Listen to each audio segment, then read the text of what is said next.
There are moments in history when the world does not change suddenly, but gradually, almost silently. At first, the changes look disconnected. A war in Eastern Europe, a terrorist attack in the Middle East, Chinese warships around Taiwan, a trade war over microchips, a crisis in the Red Sea, a meeting between Russia and China, a new BRICS summit, a spike in oil prices, a debate in Europe about military spending. At first glance, these events seem separate, different countries, different regions, different histories, different headlines. But they are not separate. They are all part of the same transformation. The world that emerged after the fall of the Soviet Union is breaking apart. The unipolar moment, when the United States and its allies could shape the global system almost without serious resistance, is ending. And what comes next will not be a peaceful global democracy managed by international institutions. It will be a harder world, a world of blocs, a world of energy corridors, naval chokepoints, industrial policy, military production, sanctions, drones, rare earths, artificial intelligence, borders, and national survival. This is not a story about good countries and bad countries. That version is too childish for serious geopolitics. This is a story about power. Who has it? Who is losing it? Who wants more of it? And who is willing to use it? For 30 years, Western leaders told themselves that trade would replace war, that global markets would soften dictatorships, that economic interdependence would make great power conflict irrational, and that liberal values would gradually become universal. But Russia did not disappear. China did not liberalize. Iran did not become moderate. The Middle East did not become stable. Europe did not become strategically independent. And the United States discovered that being the global policeman is expensive, exhausting, and politically unpopular. The central thesis of this video is simple. The modern world is not being destabilized by one crisis. It is being destabilized by the collapse of an illusion. The illusion that rules can exist without power. The illusion that borders can be defended without armies. The illusion that prosperity can survive without energy. The illusion that technology can be outsourced without consequences. The illusion that money can remain dominant without industry behind it. The illusion that peace is the natural condition of history. It is not. Peace is constructed. Peace is defended. Peace is paid for. And when the institutions that protect peace weaken, older forces return. Empire, religion, nationalism, resource competition, naval power, industrial capacity, demographics, fear. To understand the world today, we need to connect 6 major theaters: Ukraine, Europe, Iran and Israel, Gaza, China and Taiwan, and the rise of BRICS and the so-called Global South. Each one has its own history, but together they reveal the same pattern. The world is dividing into competing systems.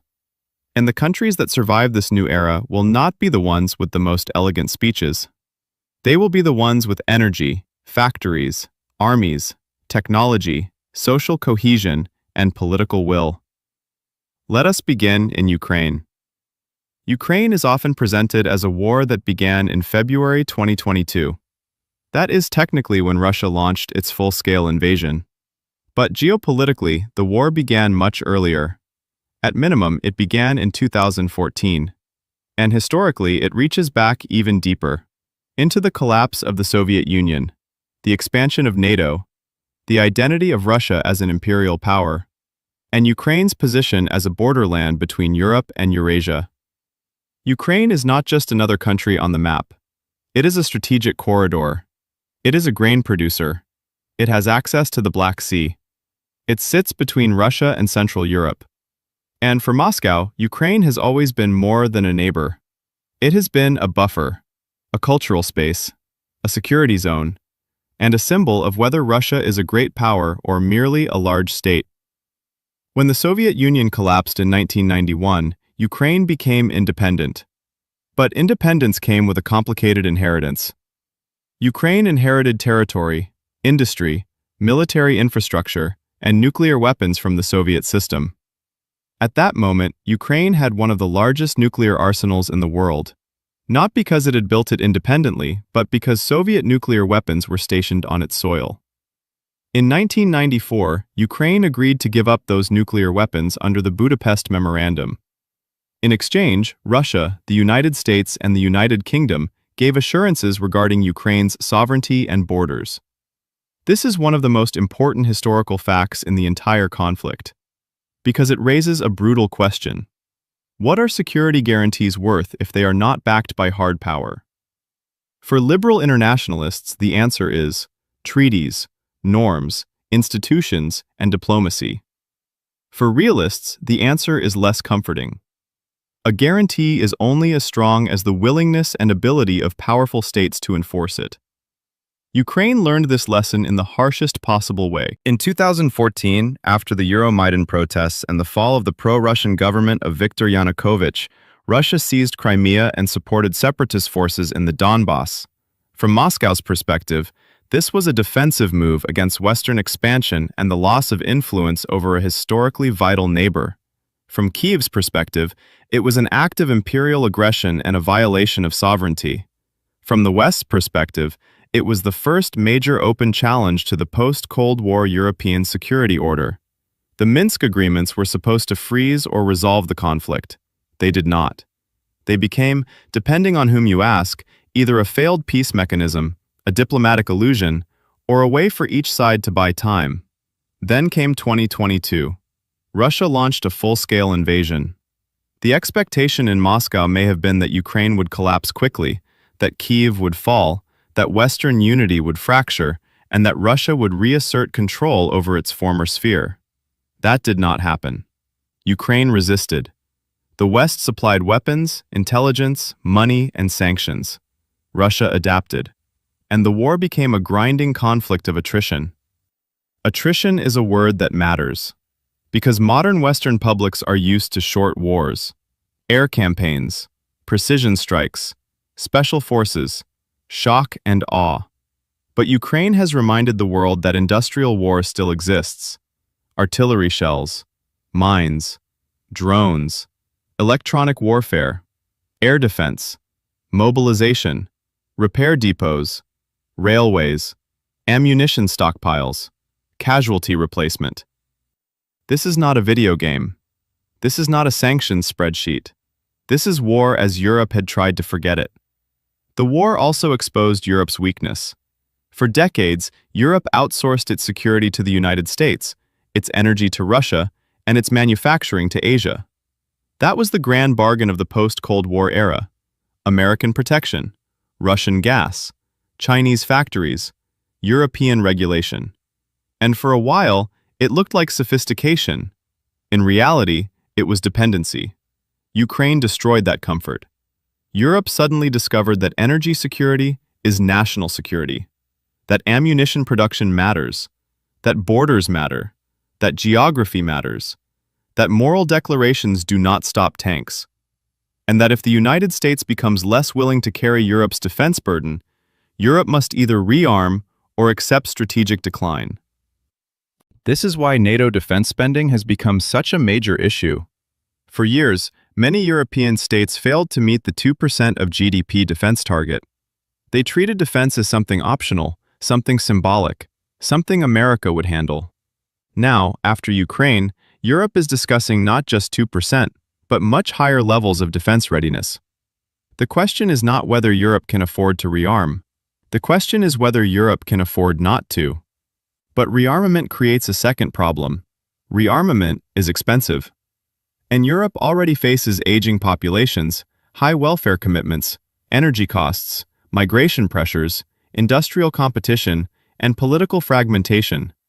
A serious defense posture requires factories, engineers, stockpiles, energy, logistics, and political unity. You cannot build that overnight, and you cannot build it with slogans. Ukraine, then, is not just a war between Russia and Ukraine. It is a stress test of the entire Western system. Can the West sustain military aid? Can Europe rebuild its defense industry? Can Russia absorb losses and continue fighting? Can sanctions weaken Moscow without pushing it fully into Beijing's arms? Can Ukraine survive as a sovereign state without endless external support? And can the United States focus on Europe while also preparing for a potential confrontation with China? That last question leads us to the wider global picture, because Russia is not acting in isolation. Russia's invasion of Ukraine forced Moscow closer to China, and this is one of the defining strategic consequences of the war. For decades, Western strategists debated whether Russia and China could become a durable anti-Western alignment. The answer is complicated. Russia and China do not fully trust each other. They have different long-term ambitions. China is economically stronger. Russia is more militarized and resource-rich. China wants stability for trade. Russia is more willing to use disruption. But they share one central objective.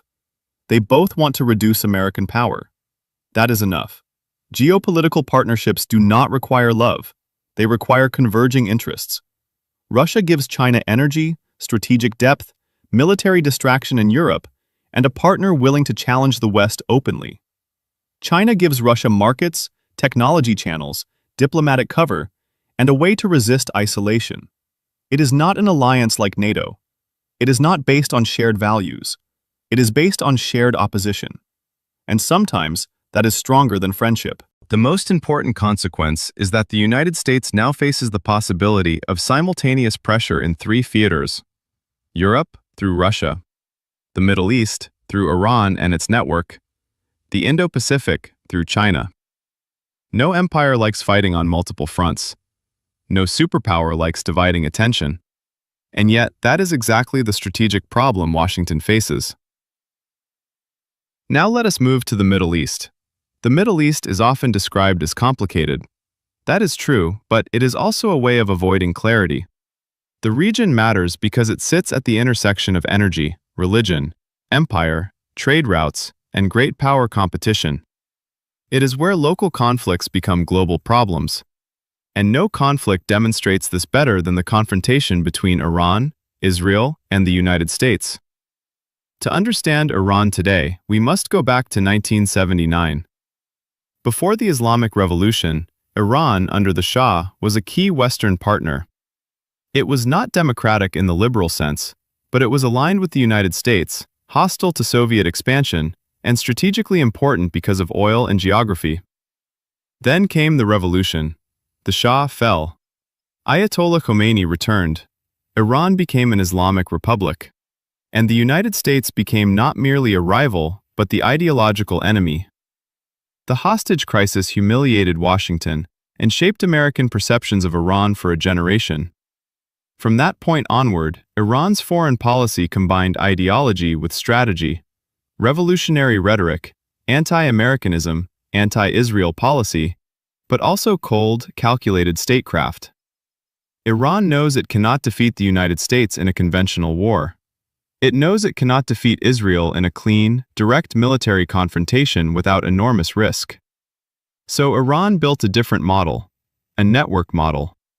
Hezbollah in Lebanon, militias in Iraq, the Houthis in Yemen, support for Palestinian militant groups, influence in Syria. This is often called the axis of resistance, but strategically it is also a deterrence web. Iran extends its reach without always exposing itself directly. It can pressure Israel from Lebanon, pressure Saudi Arabia and shipping routes from Yemen, pressure American forces through Iraq and Syria, and threaten the Gulf through missiles, drones, and naval harassment. This is asymmetric strategy. Iran does not need to be stronger than America. It needs to make American action expensive. It does not need to defeat Israel. It needs to surround Israel with enough threats that Israeli leaders must think twice before striking Iran directly. Then there is the nuclear issue. The Iranian nuclear program is not just about electricity or diplomacy. It is about regime survival, deterrence, and regional dominance. The 2015 nuclear deal, known as the JCPOA, was an attempt to limit Iran's nuclear program in exchange for sanctions relief. Supporters argued that it delayed Iran's nuclear breakout and created inspection mechanisms. Critics argued that it gave Iran money, legitimacy, and time while failing to permanently dismantle the strategic threat.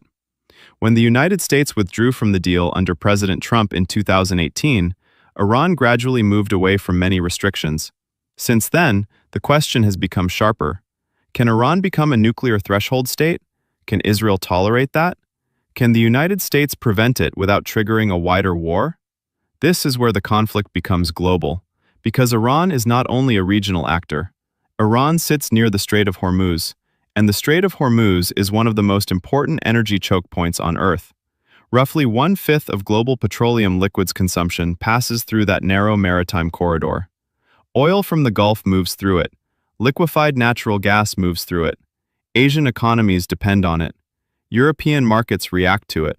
American inflation can be affected by it. So when Iran threatens shipping, the world listens. When tankers avoid routes, insurance costs rise. When oil prices rise, transportation costs rise. When transportation costs rise, food prices rise. When energy becomes expensive, governments become unstable.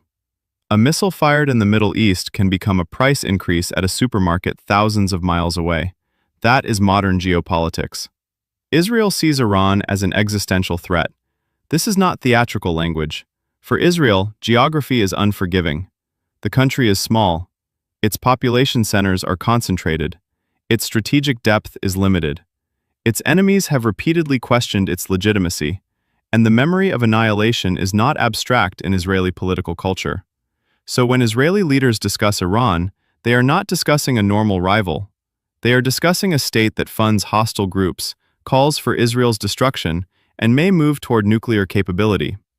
Iran, for its part, sees Israel as an American outpost, a regional adversary, and an ideological enemy. It also uses the Palestinian issue to claim leadership in the Muslim world and to challenge Sunni Arab governments that cooperate quietly with Israel or the United States. This is why Gaza, Lebanon, Syria, Yemen, and Iraq are all connected. They are not identical conflicts, but they form part of the same strategic environment. That brings us to Gaza. The Israeli-Palestinian conflict is one of the most emotionally charged conflicts in the world. And precisely because it is emotional, it is often analyzed badly. One side reduces it to terrorism. The other side reduces it to occupation. But history is more complex. The roots go back to the late 19th and early 20th centuries. Jewish nationalism, or Zionism, emerged in a Europe where Jews faced persecution, exclusion, and ultimately genocide. Palestinian Arab nationalism emerged in response to Ottoman decline, British rule, immigration, land conflict, and the fear of displacement. Two national movements claimed the same land. Both saw themselves as historically legitimate. Both developed narratives of survival. In 1948, Israel declared independence. Arab states invaded. Israel survived and expanded beyond the original UN partition plan. For Israelis, 1948 became independence and survival. For Palestinians, it became the Nakba, the catastrophe, the displacement of hundreds of thousands of people. The same event became two opposite national memories. That is why the conflict is so hard to solve. It is not merely territorial, it is identity. In 1967, Israel fought the Six-Day War and captured Gaza, the West Bank, East Jerusalem, the Golan Heights, and Sinai. Sinai was later returned to Egypt in exchange for peace. But Gaza, the West Bank, and Jerusalem became the core of the Palestinian issue. Occupation, settlements, security, terrorism, checkpoints, borders, refugees, recognition. Each term carries a history. The Oslo process in the 1990s attempted to create a pathway toward peace. It created the Palestinian Authority. It raised hopes of a two-state solution, but it did not resolve final status issues. Jerusalem, refugees, borders, settlements, security guarantees. And over time, trust collapsed. Suicide bombings, assassinations, settlement expansion, political fragmentation, and failed negotiations destroyed the optimism of the 1990s. Then Hamas rose to power in Gaza. Hamas is not simply a political party. It is an Islamist movement with a military wing, a social network, and an ideological commitment that has historically rejected Israel's legitimacy. Israel withdrew from Gaza in 2005. Hamas won Palestinian legislative elections in 2006. After violent conflict with Fatah, Hamas took control of Gaza in 2007.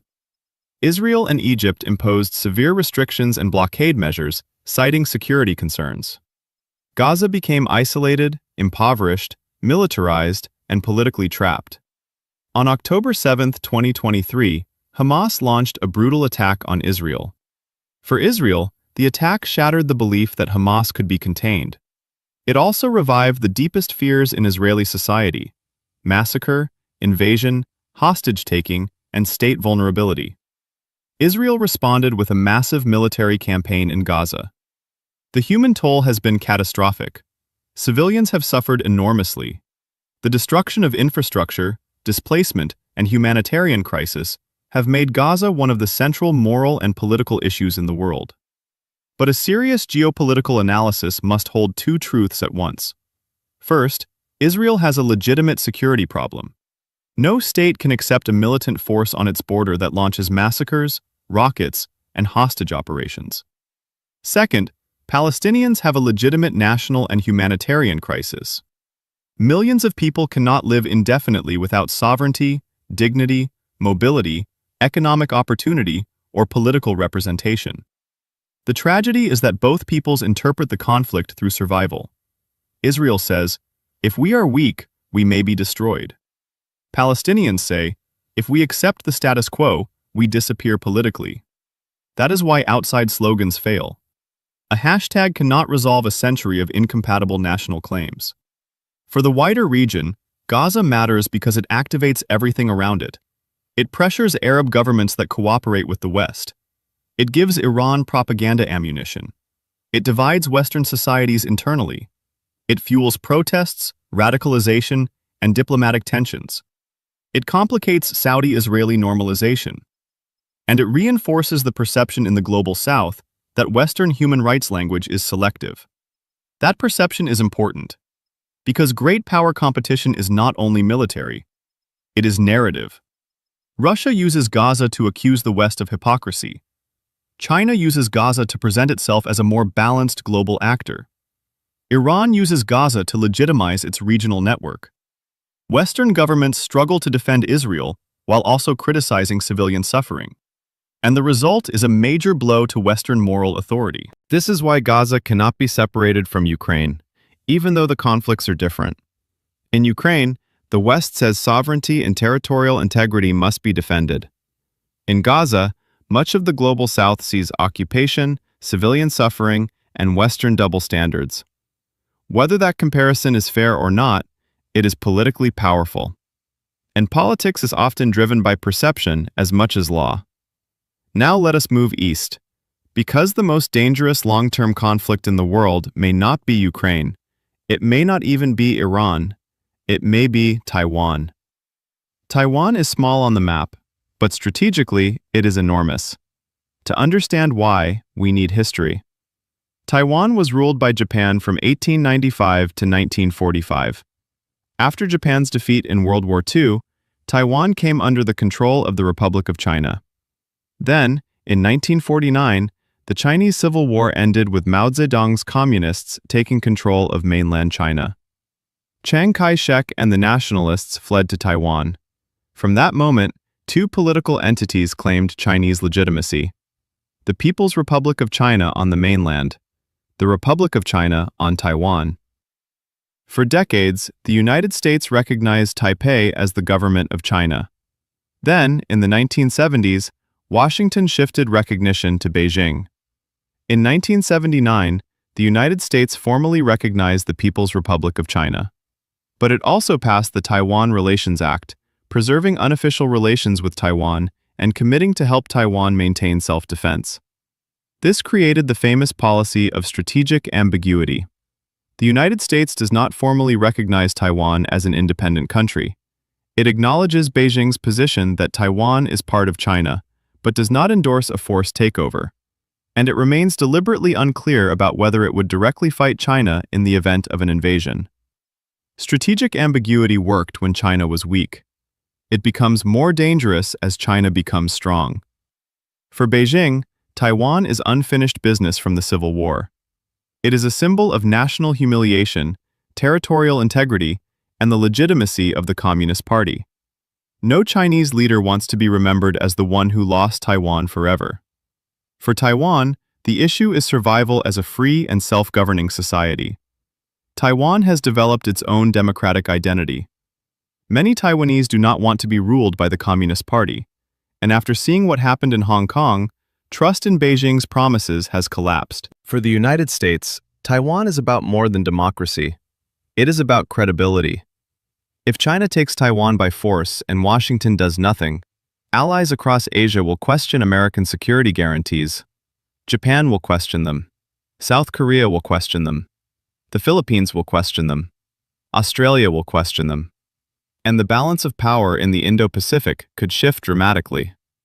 But the most important economic factor is semiconductors. Taiwan is central to advanced chip manufacturing. The Taiwan Semiconductor Manufacturing Company, TSMC, is one of the most important companies in the world.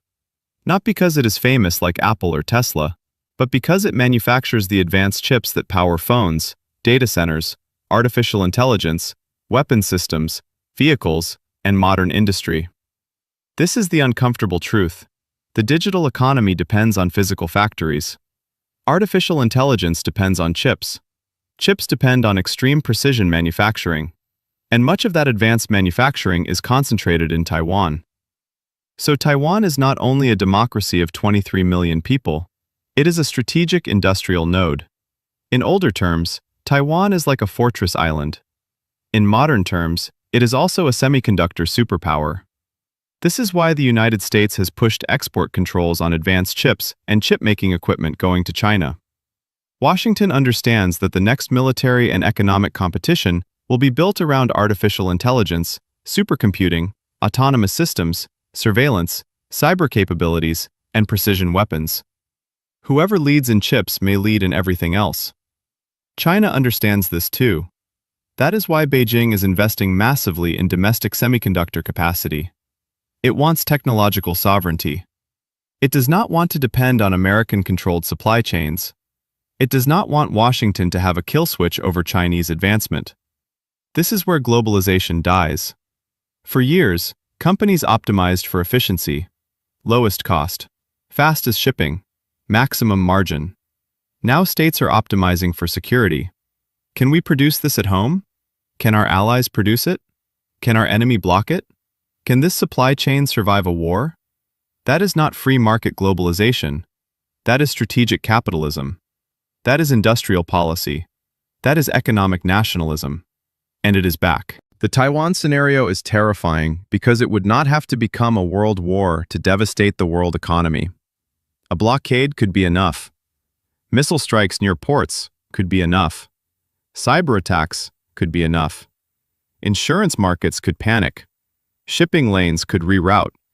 Chip supply could collapse. Markets could crash. Factories around the world could stop. A war over Taiwan would be a military conflict, yes, but it would also be an industrial heart attack. Now zoom out. China is not only pressuring Taiwan, it is building naval power. It is expanding influence in the South China Sea. It is using artificial islands, Coast Guard pressure, maritime militias, and economic leverage to reshape its region. The South China Sea matters because it is a major corridor for global trade. It also contains fisheries, potential energy resources, and strategic depth. For China, control of nearby seas is essential if it wants to break out of what it sees as American containment. For the United States and its allies, freedom of navigation is essential to prevent China from dominating Asia. This is the real China-America rivalry. Not just tariffs, not just TikTok, not just trade deficits. It is a contest over who writes the rules of the 21st century. The United States built a system after 1945. Open seas, dollar finance, security alliances, trade institutions, technology standards.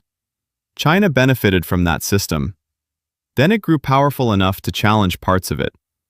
This is the classic pattern of rising power and established power. The rising power wants more influence. The established power wants to preserve the order it built. This does not mean war is inevitable, but it means competition is structural. A trade deal will not solve it. A summit will not solve it. A polite diplomatic statement will not solve it. Because the issue is not a misunderstanding. The issue is power. This brings us to the economic battlefield. Tariffs, sanctions, export controls, rare earths, currency reserves, payment systems, supply chains. This is the new battlefield below the threshold of war. China controls a dominant share of processing capacity for many critical minerals and rare earth elements. These materials are used in electronics, electric vehicles, wind turbines, missiles, radars, and advanced manufacturing. The West spent decades assuming markets would supply everything. China spent decades building leverage in supply chains. Now the West is trying to reverse that dependency. But mines take years. Processing capacity takes investment. Environmental permits take time. Skilled labor cannot be created instantly. This is why the phrase national security now appears in economic policy everywhere. Steel is national security. Chips are national security. Energy is national security. Ports are national security. Data is national security. Food is national security. The old separation between economics and strategy is disappearing. And that brings us to BRICS. BRICS is often exaggerated. Some people describe it as if it is about to replace the West tomorrow. That is false. BRICS is not a military alliance. It is not a single currency bloc. It is not ideologically coherent. India and China are rivals. Saudi Arabia and Iran have been rivals. Brazil does not have the same interests as Russia. South Africa does not have the same priorities as China. So BRICS is not a new NATO. It is not even a new European Union. But dismissing BRICS completely is also a mistake. BRICS matters because it reflects a psychological and political shift. Many countries outside the West no longer want to automatically align with Washington, Brussels, or London. They want options. They want investment from China. They want weapons from Russia. They want access to Western markets. They want energy deals. They want development banks. They want diplomatic flexibility. They do not want lectures. And they do not want to be forced into every Western sanctions campaign. This is the Global South's basic message. We will cooperate, but we will not obey. BRICS expansion shows that the prestige of the Western-led order has weakened. Not collapsed, weakened. The dollar still dominates global reserves. The United States still has unmatched financial depth. American markets remain central. The U.S. military remains globally powerful. Western universities, technology firms, and capital markets remain extremely influential. So the idea that the dollar disappears next year is fantasy. But the direction matters. Countries are experimenting with local currency settlement. They are building alternative payment channels. They are buying gold. They are hedging against sanctions. They are asking whether dollar dependence gives Washington too much power. The weaponization of finance after the invasion of Ukraine changed how many governments think. When Russian reserves were frozen and Russian banks were targeted, the message was clear. If you are inside the dollar system and you become an enemy of the West, your money may not be fully yours. From a Western perspective, this is a necessary punishment for aggression. From the perspective of non-Western states, it is a warning. Again, both interpretations can be true. Sanctions can be morally justified and strategically costly. They can punish an enemy and encourage others to seek alternatives. This is how power works. Every weapon creates countermeasures. The dollar will not be replaced easily. To replace the dollar, another currency must offer liquidity, trust, convertibility, rule of law, deep bond markets, military protection, and global acceptance. China's yuan does not yet offer that. The euro has internal political limits. Gold cannot run the modern financial system by itself. Crypto is too volatile and politically vulnerable. So dollar dominance remains strong. But dominance is not the same as invulnerability. BRICS is not the end of the dollar. It is the beginning of more hedging against the dollar. That distinction matters. Now let us return to the seas. Because if there is one thing history teaches, it is that global power follows maritime power. The British Empire understood this. The United States understood this. China now understands this. The modern world economy depends on chokepoints: the Strait of Hormuz, the Bab el-Mandeb Strait, the Suez Canal, the Strait of Malacca, the South China Sea. These are not just lines on a map. They are arteries. Oil flows through them. Gas flows through them. Containers flow through them. Food flows through them. Microchips, cars, medicine, fertilizer, machinery, and consumer goods flow through them. A great power does not need to conquer the world. Sometimes it only needs to threaten the choke points. The Houthis in Yemen showed this in the Red Sea. They are not a superpower. They do not have aircraft carriers. They do not have a blue water navy. But with missiles, drones, and strategic geography, they disrupted shipping through one of the world's most important routes. This forced rerouting around Africa, increased costs, delayed deliveries, and reminded everyone that globalization is physically vulnerable. This is the age of cheap disruption. A drone can threaten a tanker. A missile can raise insurance costs. A cyber attack can paralyze a port. A militia can affect global trade. This is not the old model where only great powers could shape world economics. Now smaller actors, if positioned correctly, can create global consequences. That is why the United States Navy has been so central to the world economy. For decades, American naval power helped secure open sea lanes. Critics call it empire, supporters call it order. Both may be partially right. But the fact remains, global trade did not protect itself. It moved under a security umbrella. And if that umbrella weakens, shipping becomes more dangerous, insurance more expensive, and trade more political. The Europeans especially have struggled to understand this. Europe built a postmodern identity around law, regulation, climate targets, and economic integration. But the world outside Europe remained historical. Russia thought in territory. China thought in civilization and power. Iran thought in revolutionary networks.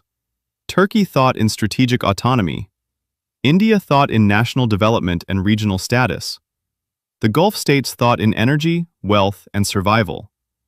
Only Europe seemed to believe that history itself had been regulated. The world is now moving from just-in-time economics to just-in-case economics. Stockpiles, redundant supply chains, domestic manufacturing, allied production, strategic reserves, industrial subsidies, export controls. This is less efficient. It is more expensive, but it may be more secure. That means the era of cheap globalization may be ending. Not completely, but structurally. We are moving toward a world where political risk becomes a permanent cost. Companies will pay more to avoid hostile jurisdictions. Governments will subsidize strategic sectors. Consumers will pay higher prices for resilience. And inflation may become more political than purely monetary. This is why central banks cannot solve everything. If inflation comes from broken supply chains, war, energy shocks, and strategic decoupling, interest rates can only do so much. A central bank can reduce demand. It cannot produce gas. It cannot mine lithium. It cannot manufacture artillery shells. It cannot secure the Strait of Hormuz. It cannot build a semiconductor ecosystem. This is the return of the state. For years, Western elites spoke as if markets would solve everything. Now, states are back. Choosing industries, restricting exports, subsidizing factories, screening foreign investment, controlling borders, building military stock. Choosing industries, restricting exports, subsidizing factories, screening foreign investment, controlling borders, Building military stockpiles. The age of pure globalization is giving way to the age of strategic sovereignty. Now let us ask the central question: are we heading toward a world war? The honest answer is complicated. A classic world war like 1914 or 1939 is not inevitable. Nuclear weapons make direct great power war extremely dangerous. Economic interdependence still creates restraints. Domestic politics in many countries discourage massive casualties. And even rival powers often want controlled competition, not total war. But we may already be in something else. A permanent conflict system. Not peace. Not world war. Something in between. Sanctions. Cyber attacks. Proxy wars. Drone warfare. Naval harassment. Election interference. Information warfare. Energy coercion. Migration pressure. Export controls. Debt traps. Currency hedging. Assassinations. Sabotage. This is the gray zone. And the gray zone may define the 21st century. In this world, the most powerful countries will be those that combine 5 things. First, energy security. A country that cannot power itself cannot remain sovereign. Second, industrial capacity. A country that cannot produce strategic goods becomes dependent. Third, military credibility. A country that cannot defend itself invites pressure. Fourth, technological control. A country that depends on rivals for chips, data, and platforms loses autonomy. Fifth, social cohesion. A country divided internally becomes vulnerable externally. This last point is often underestimated. Great powers do not only fall because enemies defeat them, they fall when internal confidence collapses, when citizens stop believing in institutions, when borders become contested, when elites no longer share the fate of the nation, when politics becomes permanent psychological war, when demographic, cultural, and economic fractures become unmanageable. Foreign policy begins at home. A fragmented society cannot project coherent power. This is one reason rivals target information ecosystems. They do not need to convince everyone of their view. They only need to increase distrust. Make citizens hate their institutions. Make communities suspicious of each other. Make elections feel illegitimate. Make truth feel impossible. Make national purpose disappear. In that sense, the battlefield is not only in Ukraine, Gaza, Taiwan, or the Red Sea. It is also inside Western societies. Now let us return to the main actors and summarize their strategic logic. The United States wants to preserve global primacy, protect its alliances, maintain dollar dominance, prevent any single power from dominating Eurasia, and retain technological leadership. Its weakness is overstretch. Too many commitments, too much debt, political polarization, industrial hollowing in some sectors, and growing public fatigue with foreign wars. China wants regional dominance, technological independence, energy security, control over Taiwan eventually, and a world where American power cannot contain it.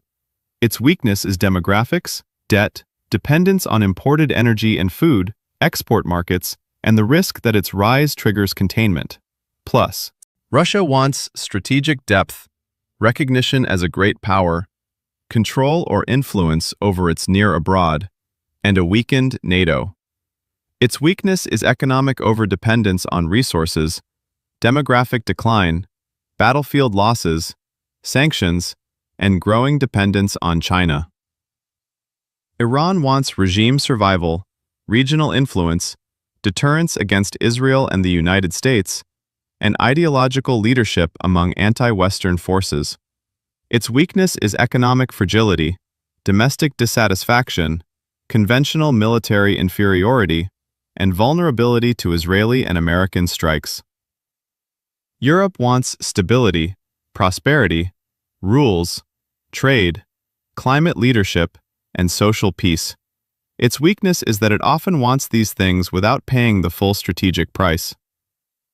The Global South wants autonomy, not necessarily anti-Western revolution, autonomy, the ability to trade with China, receive investment from the Gulf, buy weapons from Russia, export to Europe, negotiate with America, and avoid being trapped in someone else's ideological war. This is the emerging world. Not one empire, not one rules-based order, not one global government, but overlapping blocs, hedging strategies, and permanent competition. So what happens next? There are several scenarios. Scenario 1. Managed fragmentation. The world divides into blocs, but avoids major direct wars. Trade becomes more regional. Defense spending rises. Sanctions and export controls continue, but nuclear deterrence prevents escalation. This is probably the most likely scenario. Scenario 2. Regional war with global economic shock. Iran and Israel escalate. The Strait of Hormuz is threatened. Oil prices spike. Markets panic. The United States intervenes more directly. This does not become World War III, but it damages the global economy. Scenario 3. Taiwan crisis. China imposes a blockade or launches a limited military operation. The United States must decide whether to intervene. Japan and other allies are pulled into the crisis. Semiconductor supply collapses. This is the most economically dangerous scenario. Scenario 4. Ukrainian exhaustion. Ukraine cannot fully recover lost territory. Russia consolidates gains.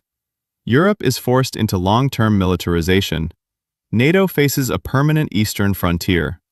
This scenario would mark the end of any illusion that borders cannot be changed by force. Scenario 5. Western renewal. The West learns from the crisis. It rebuilds industry, secures energy, reforms defense procurement, controls borders, invests in technology, restores social cohesion, and enters the new era with confidence. This is possible, but it requires seriousness. And seriousness is the missing virtue of our time. For too long, many Western elites treated geopolitics as a management problem, as if every conflict could be solved by a summit, as if every enemy could be integrated into markets, as if every border was negotiable, as if every society wanted the same future, as if economics had replaced history. It has not. History is back. In truth, it never left. The war in Ukraine tells us that land still matters. The conflict in Gaza tells us that identity still matters. The confrontation with Iran tells us that religion, ideology, and energy still matter. The crisis over Taiwan tells us that factories and islands still matter. The rise of BRICS tells us that status and resentment still matter. The struggle over the dollar tells us that money is geopolitical. The battle over chips tells us that technology is sovereignty. The Red Sea tells us that trade routes are vulnerable. And Europe's rearmament tells us that peace requires force. This is the world as it is, not the world as we wish it to be. A serious foreign policy begins with realism. Realism does not mean cynicism. It does not mean worshipping strength. It does not mean abandoning morality. It means understanding that morality without power is fragile. It means understanding that peace without deterrence is an invitation. It means understanding that sovereignty without borders is fiction. It means understanding that prosperity without production is dependency. It means understanding that freedom without security cannot last. The West's great challenge is not simply to defeat Russia, contain China, deter Iran, or support allies.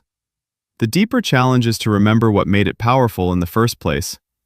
Industry, energy, science, military capacity, civic confidence, rule of law, cultural continuity, technological leadership, and the will to defend itself. If those foundations return, the West can remain powerful. If they do not, no amount of speeches about values will save it. Because the world does not reward those who are merely right. It rewards those who are prepared. And the 21st century will belong not to the most naive, not to the most comfortable, and not to the most morally theatrical. It will belong to the civilizations and states that understand power, organize themselves around survival, and build the material foundations of sovereignty. That is the lesson connecting Ukraine, Iran, Gaza, Taiwan, China, Russia, BRICS, oil, chips, and the dollar. It is all one story: the return of history, the return of hard power, the end of comfortable illusions, and the beginning of a world where nations must decide whether they still have the will to exist. So the real question is not whether the world is becoming more dangerous. It is. The real question is whether we are willing to understand it clearly. Because only those who understand reality have a chance to shape it. And reality, whether we like it or not, has returned. The comfortable world is ending, the strategic world is returning, and the countries that understand this first will be the ones that shape what comes next.